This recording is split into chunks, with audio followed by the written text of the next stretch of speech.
फैसल, लेकिन आज जब आपके 3 MLAs हैं, तब क्यों आपको याद आ रहा है कि शराबबंदी होनी चाहिए? जब आपकी सीएम थी, पूरी सरकार आपकी थी, तब आपने शराब बैन नहीं की? तब इतनी दुकानें नहीं थी ना।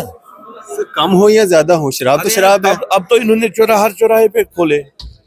कश्मीर अब में मैं कितनी तो उस दुकानें वक्त हैं? ना, मैं था, हम तीनों जो इस वक्त मेंबर है, हम उसमें उस सरकार में नहीं थे। हम उस सरकार में नहीं थे, कश्मीर में हमें नहीं कितनी पता दुकानें उस हैं? वक्त क्या कश्मीर हुआ। में कितनी दुकानें हैं शराब कश्मीर की? में तो हर डिस्ट्रिक्ट में इन्होंने खोली, पहले तो थी नहीं। पहले एक ही थी पूरे कश्मीर वैली में। लेकिन लोग तो कहते हैं कश्मीर, पूरे कश्मीर में जितनी दुकानें होती तो अकेले डिस्ट्रिक्ट जम्मू में है। अरे जम्मू में तो इन्होंने पहले खुलवाई थी, उसके बाद में अभी जो है कश्मीर में एक ही थी। लेकिन इन दो चार 5 सालों में तो इन्होंने डिस्ट्रिक्ट वाइज खोल दी है।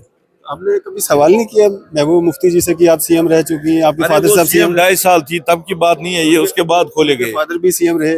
उसके बाद खोले गए नहीं ये आप क्या हमारे। चाहते हैं, खाली कश्मीर में बैन होनी चाहिए? नहीं नहीं, मैं चाहता हूँ कि जम्मू कश्मीर में लखनपुर से इधर पूरी जगह इस पे हर जगह, चाहे फैक्ट्रीज है, लेने का को हर चीज पे बैन लगना चाहिए। लेकिन जिस सरकार ने ये लाया था, नेशनल कॉन्फ्रेंस ने, वही इसको बैन करेगी आपको लगता है?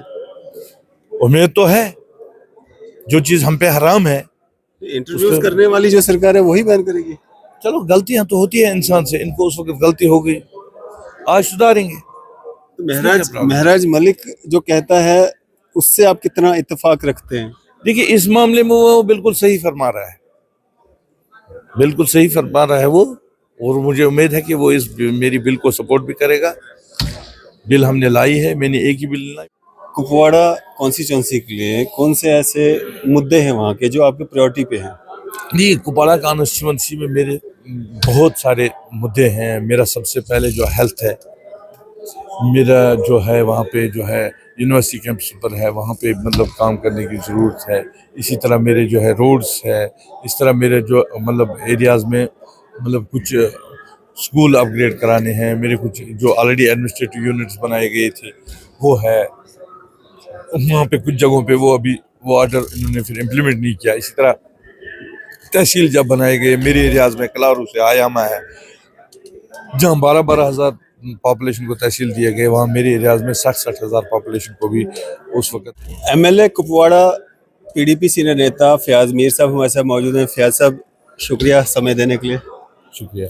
फयाज साहब, आपका जो बिल जो अभी आपने पेश करना है शराबबंदी को लेकर के, काफ़ी ज़्यादा उस पर चर्चा हुई, बहस हुई, सदन में आप पेश करेंगे, लेकिन उससे पहले ही जो बातें आई सामने निकल करके, अगर हम उमर साहब का एक स्टेटमेंट देखें जिसमें उन्होंने कहा था कि हमारा स्टेट जो है वो टूरिज्म स्टेट है, यहाँ पे टूरिस्ट आता है, वो हमने देखना है, सरकार ने देखना है शराबबंदी होनी चाहिए नहीं होनी चाहिए।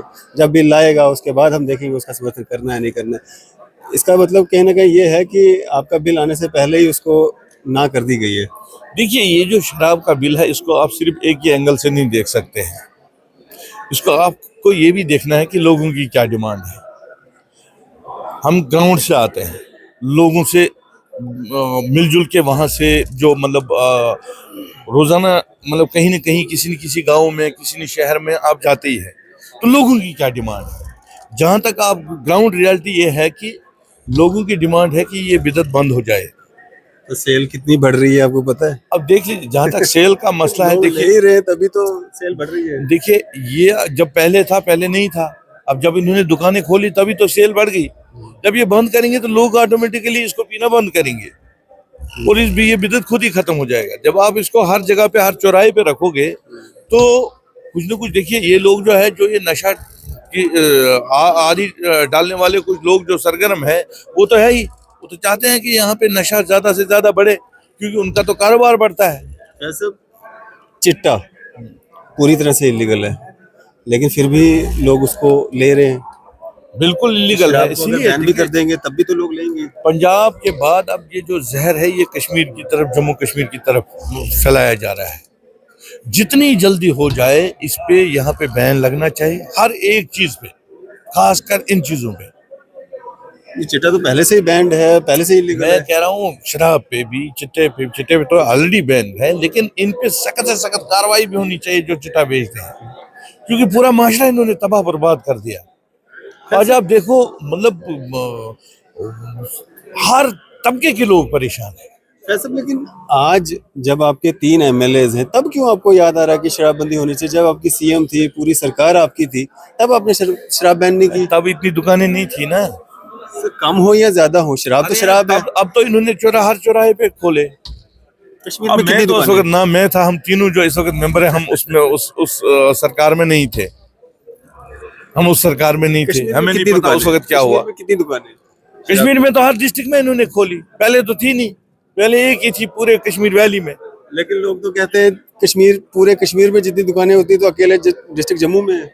अरे जम्मू में तो इन्होंने पहले खुलवाई थी, उसके बाद में अभी जो है कश्मीर में एक ही थी, लेकिन इन दो चार 5 सालों में तो इन्होंने डिस्ट्रिक्ट वाइज खोल दी है। आपने कभी सवाल नहीं किया महबूब मुफ्ती जी से कि आप सीएम रह चुकी हैं, आपके अरे फादर वो साहब सीएम सीएम, 2.5 साल थी तब की बात नहीं है ये, उसके बाद खोले गए। फादर भी सीएम रहे। उसके बाद खोले गए नहीं ये आप क्या हमारे। चाहते हैं, खाली कश्मीर में बैन होनी चाहिए? नहीं नहीं, मैं चाहता हूँ कि जम्मू कश्मीर में लखनपुर से इधर पूरी जगह इस पे हर जगह, चाहे फैक्ट्रीज है लेने का इसको हर चीज पे बैन लगना चाहिए। लेकिन जिस सरकार ने ये लाया था नेशनल कॉन्फ्रेंस ने, वही इसको बैन करेगी आपको लगता है? उम्मीद तो है, जो चीज हम पे हराम है। इंट्रोड्यूस करने वाली जो सरकार है वही बैन करेगी? चलो गलतियां तो होती है इंसान से, इनको उस वक्त गलती हो गई, आज सुधारेंगे। तो महराज मलिक जो कहता है, उससे आप कितना इत्तेफाक रखते हैं? देखिए इस मामले में वो बिल्कुल सही फरमा रहा है, बिल्कुल सही फरमा रहा है वो, और मुझे उम्मीद है कि वो इस मेरी बिल को सपोर्ट भी करेगा। बिल हमने लाई है, मैंने एक ही बिल नहीं लाई, मैंने एक और बिल भी लाई है, जहां ये कहते हैं मैंने जो हमारे बिजली फीस का मसला है इस वक्त गरीबों को, जो AY लोग, BPL लोग या जो भी कंज्यूमर्स है, जिनको 1-1 2-2 लाख रुपया, देखिए जम्मू कश्मीर के हालात ऐसे ही बने कि लोग ना काम कर पाए ना कुछ, तो उस वजह से लोगों के जो गरीब लोग हैं उनकी बिजली फीस बकाया भी आ गया 3 साल से। तो कोरोना भी, बाकी चीजें भी। अब टाइम आया था जहां सरकार ये कहती है कि हम इनको 10 kg फ्री राशन देंगे, वहां वो 1 लाख रुपया बिजली फीस कहाँ से लाएंगे? तो मैंने उसमें एक रेजोल्यूशन लाई है कि इसको आप 1 टाइम एमनेस्टी दे दीजिए। एमनेस्टी स्कीम तो चल रही है, उमर साहब ने तो कर दिया ना। एमनेस्टी स्कीम चल रही है, लेकिन अभी अभी वो जो है, मैंने जो रेजोल्यूशन लाया है, मैं चाहता हूं कि इसको जो है, जब नहीं उसमें उन्होंने ये कहा कि जो लोग जिन लोगों ने फीस आज तक भरा है, मुझे लगता है उनके साथ ज्यादती हो रही है। देखिए ये सही बात उन्होंने कही, हाँ ठीक है, अगर AY के लोगों को किसी को 1 लाख रुपया बैलेंस है, उसको आप 10 या 15 हजार रुपया रख लीजिए, 10,000 8,000 रुपया वो उतना भर के अगले जो आने वाला फीस है वो उसको बोलिए कि नहीं महीने के बाद आपको पे करना। हाँ, इसी तरह BPL या बाकी है। लेकिन जब तक ना आप उस चीज में जाओगे, जो पुराना फीस लोगों को बकाया, बिजली फीस जो बकाया है, वो उस पे उसका जब तक न कोई 1 टाइम एमनेस्टी उनको मिलेगा, तब तक ये जो है झगड़ा चलता ही रहेगा। क्योंकि एक साइड में आप AY के लिए मुफ्त राशन देते हो, दूसरे साइड में आप उनको बोलते हो कि उनकी लेडीज के लिए आप फ्री बस दे दोगे, तो इधर से आप उनको बोलते हैं 1 लाख बिजली फीस भरो, वो कहाँ से लाएंगे? तो ये सारी चीजें जो है हमने लाई है, रेजोल्यूशन मेरी वहां पे पड़ी है, अभी देखते हैं 9 तारीख को शायद लगेगी, तो कोशिश मैं करूंगा कि इस पे जो है सभी साथी जितने भी है, चाहे वो नेशनल कॉन्फ्रेंस से ताल्लुक रखते हैं, जिस भी तंजीम से, इस वक्त हमें जो है ये बहुत अरसे के बाद ये हुकूमत बनी है, और इस हुकूमत को लोगों ने बड़ी उम्मीदों से बनाई है, क्योंकि ये जहाँ पे जो हालात बने, उन हालातों में किसी को यहाँ नहीं लग रहा था कि यहाँ पे जो है हुकूमत बनेगी। अब हुकूमत बनी है, लोगों ने बढ़ चढ़ कर हिस्सा लिया, इलेक्शन में वोट डाले, जहाँ 10% पढ़ते थे वहाँ 80% लोगों ने वोट डाला। क्यों? इसलिए उन एक ही जमात को इसलिए मैंडेट दिया कि उनको लगा कि इसको किसी के आगे झुकना न पड़े, तो उस वजह से एक ही पार्टी को मैंडेट दे दिया, एक ही पार्टी को मेजॉरिटी दे दी, 50 सीटें एक पार्टी के पास है। तो उमर साहब को इस टाइम जो है, हम भी उसके साथ खड़े हैं इस मामले में, जहां लोगों के मसाइल, जो उनका मैनिफेस्टो था, जो उन्होंने लोगों को कहा है, उसमें वो वादे जो किए हैं, मुझे लगता है कि इस वक्त जरूरत है, हमें किसी को डरने की जरूरत नहीं है। हमारा अपना स्टेट था, जिन लोगों ने हमें छीना, उनको हमने यहाँ से मैसेज देने है कि ज्यादा देर तक आपका ये जाती जुल्म नहीं चलेगा। और यहाँ भी BJP वालों को भी सोचना चाहिए, उनको भी यहाँ 28 सीटें मिली है, 28 सीटें उनको इसलिए नहीं मिली है कि वो यहाँ पे जो है दिल्ली में जो BJP कहेगी वही करेगी। उनको देखना पड़ेगा कि जम्मू में भी हमारे जो लोग हैं उनके साथ जातियाँ हो रही है, हमारी ज़मीनें बेची जा रही हैं, बाकी चीज़ें जो है उनकी रक्षा के लिए उनको इस वक्त जो है हम 90 लोगों को इकट्ठे होकर जम्मू कश्मीर की बेरोजगारी के लिए, हमारे नौजवानों के लिए, यहाँ की तरक्की के लिए इकट्ठा होकर पार्टी के साइड में रखकर इस वक्त यहाँ की तरक्की के लिए काम करना चाहिए। यहाँ हमारे डेली वेजर भाई, यहाँ देखो आपने फायर सर्विस वाले बाहर एहतजाज पे थे। तो ये सारी चीजें जो है ये सब जिम्मेदारी है, किसी को अपनी जिम्मेदारी से भागना नहीं चाहिए, भाग नहीं सकते हैं। मेरी भी जिम्मेदारी है, जो इस हाउस का मेंबर है चाहे वो जिस पार्टी से भी है, तो सबों की ये जिम्मेदारी बनती है कि जो हमारे लोग हैं, जम्मू कश्मीर का जो अवाम है ये हमारी तरफ देख रहा है, इस हाउस की तरफ देख रहा है। यहाँ तानेबाजी के बजाय हम उनकी वेलफेयर की बात करें, उनकी नौजवानों के रोजगार की बात करें, और हमसे जो छीना गया ये कैसे हम हासिल वापस करें। तो कैसे इसका एक तरीका बना के इसको हम वापस ले लें ताकि हमारे लोगों को जो परेशानी है इस परेशानी से हम निकालें, इस तकलीफ से हम निकालें। सुनील शर्मा जी जो कि एलओपी हैं वो कहते हैं कि ये जो जिहादी एजेंडा है ये हम चलने नहीं देंगे किसी का भी हो। देखिए इनकी सियासत जो है इन्हीं चीजों पे चलती है, लेकिन ये ज्यादा देर तक नहीं चलती है। इनकी सियासत जो है हिंदू मुस्लिम जिहादी वो चीजें ये चीजें, तो इस पे ये बहुत हद तक कामयाब हो गए जम्मू में आज तक।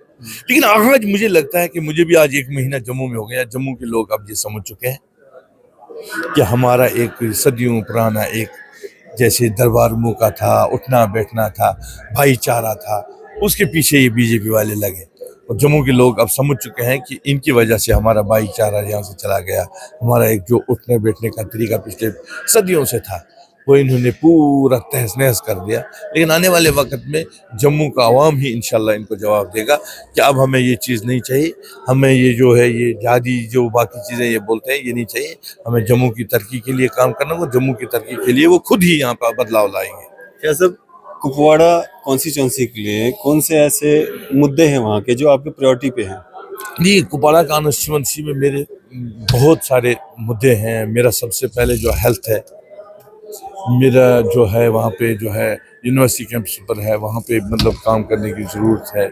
इसी तरह मेरे जो है रोड्स है, इस तरह मेरे जो मतलब एरियाज़ में मतलब कुछ स्कूल अपग्रेड कराने हैं, मेरे कुछ जो ऑलरेडी एडमिनिस्ट्रेटिव यूनिट्स बनाए गए थे वो है, वहाँ पे कुछ जगहों पे वो अभी वो ऑर्डर इन्होंने फिर इम्प्लीमेंट नहीं किया। इसी तरह तहसील जब बनाए गए मेरे एरियाज़ में, कलारू से आयामा है जहाँ 12-12 हज़ार पॉपुलेशन को तहसील दिए गए, वहाँ मेरे एरियाज़ में 60-60 हज़ार पॉपुलेशन को भी उस वक्त तहसील नहीं दिया गया। तो लोगों की बात करनी है। मेरी कॉन्स्टिट्यूंसी में मेरा जो हेडक्वार्टर है, डिस्ट्रिक्ट हेडक्वार्टर होने के बावजूद वहाँ हॉस्टल जो है डिस्ट्रिक्ट हॉस्टल दूसरी जगह पे है, तो वो हॉस्टल जो है वहाँ पे उसके लिए काम करना है। इसी तरह मेरा 4 लेन का काम यहाँ है। पावर में जो है बिजली फीस की जो बढ़ोतरी है, इन पे मतलब हर एक चीज़ पे जो है मेरे बहुत सारी चीज़ें हैं, क्योंकि नई कॉन्स्टिट्यूंसी बनी है डिलिमिटेशन के बाद। तो इंशाल्लाह मैं कोशिश कर रहा हूँ इन सभी चीज़ों में, मैं जिस हिसाब से मुझे लोगों ने यहाँ भेजा है, उन्होंने रात दिन मेहनत की, इंशाल्लाह मैं उम्मीद रखूँगा कि उनकी जो मतलब उम्मीदें हैं मैं उन पे खरा उतरूँगा और जो उनके तकालीफ है उनको दूर करने की पूरी कोशिश करूँगा। चलिए शुक्रिया हमारे साथ बातचीत करने के लिए। एमएलए फयाज मीर साहब कुपवाड़ा बात कर रहे थे हमारे साथ, पीडीपी सीनियर नेता। आपकी इस सब पे क्या राय है? अभी राय जो है जरूर साझा कीजिएगा। इसी तरह की मजीद अपडेट्स के लिए आप देखते रहें news Shahar India. BN higher secondary school जो कि सुजवा रोड जम्मू में स्थित है, अब इसमें 2025 और 26 की बैचेस की एडमिशन शुरू हो चुकी है। अगर फैसिलिटी की बात करें तो यहाँ पे आपको medical, non medical, art stream, hostel for boys and girls, dedicated faculty, nominal fee structure, fee concession for siblings and single girl child. और अगर इंफ्रास्ट्रक्चर की अगर बात करें तो smart classrooms, computer labs, 24/7 CCTV surveillance, spacious playground और hall, library facility, अच्छा infrastructure और ट्रांसपोर्ट फैसिलिटी के साथ साथ हिंदी, उर्दू, दीनिया टीचिंग भी यहाँ पे अवेलेबल है। तो अगर आप लोग भी अपने बच्चों की एडमिशन यहाँ पे कराना चाहते हैं तो दिए गए नंबर पर संपर्क कीजिए। Myself, Asiya Shubir Wande, Principal BN Higher Secondary School, Sujwan, Jammu. This school was established 22 years ago. Under the chairmanship of Engineer Abdul Ghani Kohli. Good morning to all of you. My name is Azimul Haq and I am the student of this school from class 12th from art stream and also I am the president of the school. मैं यहाँ पर primary से education जो है वो लेता आ रहा हूँ। Hello, myself Ulfat Jahan. I study in class 10th A. I have been studying here from nursery class. I gain a lot of knowledge here because all the teachers are very cooperative, efficient and dedicated here. We have well furnished labs for practical and auditorium hall for cultural functions. और new coming session में हमने hostel facilities भी अब बच्चों के लिए 6 से लेकर 12 तक हम गर्ल्स एंड बॉयज़ के लिए हॉस्टल फैसिलिटीज़ जो है वो भी हम अवेलेबल कर रहे हैं। मैं ज़रूर चाहूँगी कि आप स्कूल में ज़रूर विज़िट करें। न्यू कमिंग जो हमारा एडमिशन का जो सेशन आएगा, आप ज़रूर आएँ। हर बच्चे का राइट है एजुकेशन लेना, और वो एजुकेशन का right BN higher secondary school आपको प्रोवाइड करेगा। At BN School, we offer quality education with a reasonable fee structure, making it affordable even for our weaker sections.